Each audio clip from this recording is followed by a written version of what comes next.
Duncan is founder and CEO of Fifth Sense, the charity for people affected by smell and taste disorders.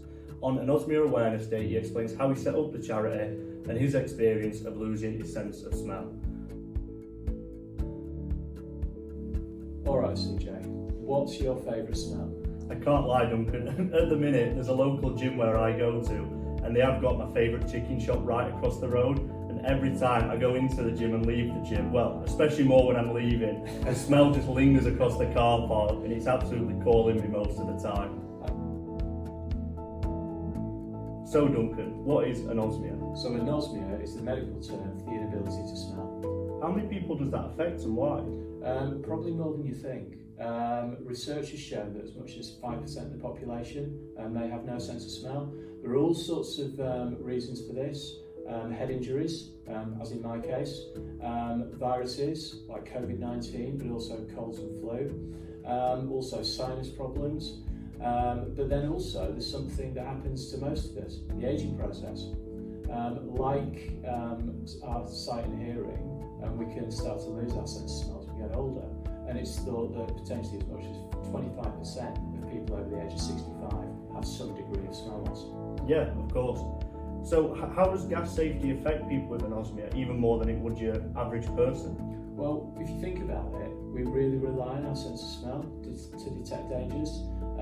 Smoke from a fire, smelling food to see if it's still fresh and safe to eat, and of course gas, because there's a substance that they put into gas, isn't there, to give it a smell. What do you think the best advice our Cadent engineers could give to people with anosmia to keep them safe in their own homes? Well, there's lots of steps that people can take. Signing up for the Priority Services Register is one.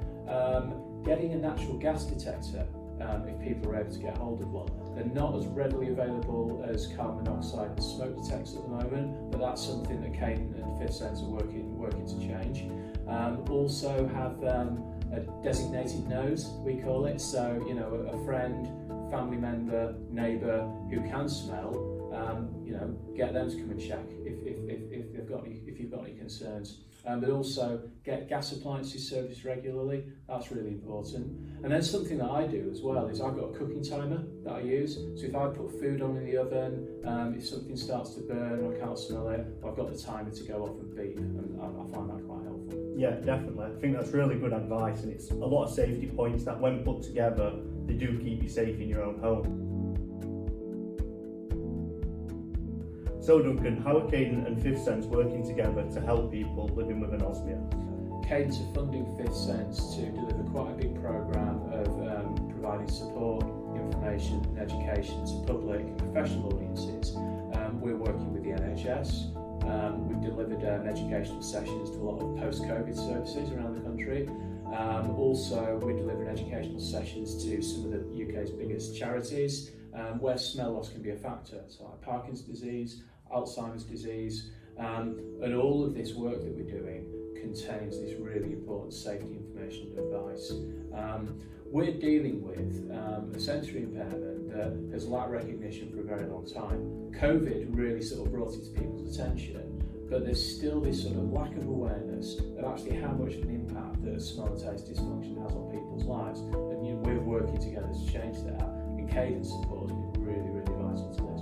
Yeah, I think that's all really important. Like you said, it's not had so much of a recognition it deserves, especially working in the gas industry. A lot of our calls are based on smell largely. Right. So it is something that needs to be put to the forefront and really pushed. And I think me and the other Cadent engineers here can really start pushing that message of how important your nose smell can be. And also, if you don't have them, the alternate method you can use to help you and give you that bit of support system. I think that's a really good idea. Absolutely. Thanks, CJ. No, thank you for your time, Duncan.